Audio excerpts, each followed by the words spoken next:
যুক্তরাষ্ট্রের আরোপ করা শুল্ক বাংলাদেশ ও শ্রীলঙ্কায় তৈরি পোশাক শিল্পের জন্য বড় ধাক্কা। মার্কিন শুল্কের জেরে দেশ দুটির ব্যবসায়ী নেতাদের মধ্যে দেখা দিয়েছে আতঙ্ক। কম শুল্ক শক্তিশালী শিল্প খাতের দেশগুলোর কাছে ক্রয়াদেশ হাতছাড়া হওয়ার আশঙ্কা তাদের। বাংলাদেশ ও শ্রীলঙ্কার ব্যবসায়ী নেতাদের বরাতে মার্কিন গণমাধ্যম দ্য নিউ ইয়র্ক টাইমসের এক প্রতিবেদনে উঠে এসেছে এমনটাই। বাংলাদেশ সহ প্রায় ৬০টি দেশের ওপর স্থানীয় সময় বুধবার শুল্ক আরোপ করে মার্কিন যুক্তরাষ্ট্র।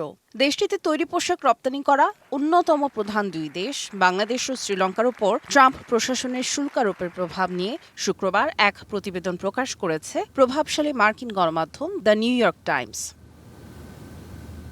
প্রতিবেদনে বলা হয়, করোনা, রাজনৈতিক বিশৃঙ্খলা ও অর্থনৈতিক সংকটের মধ্যেও তৈরি পোশাক শিল্পকে কেন্দ্র করে সমৃদ্ধির প্রত্যাশা জিইয়ে রেখেছিল বাংলাদেশ ও Sri Lanka.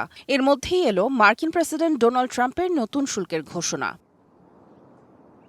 Colour expert, George sap এবং মাইল্ড অন হ্যান্ডস টেকনোলজি সমৃদ্ধ অরিক্স ক্রিস্টাল ওয়াশ আপনার লন। ট্রাম্প প্রশাসনের এই সিদ্ধান্ত বাংলাদেশ ও শ্রীলঙ্কার তৈরি পোশাক শিল্পের জন্য বড় ধাক্কা বলে মনে করছে দ্য নিউ ইয়র্ক টাইমস।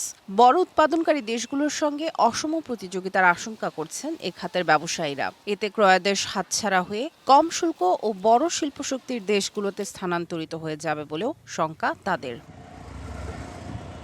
প্রতিবেদনে বলা হয়েছে, বাংলাদেশ প্রতিবছর যুক্তরাষ্ট্রে $700 কোটি বেশি মূল্যের তৈরি পোশাক রপ্তানি করে।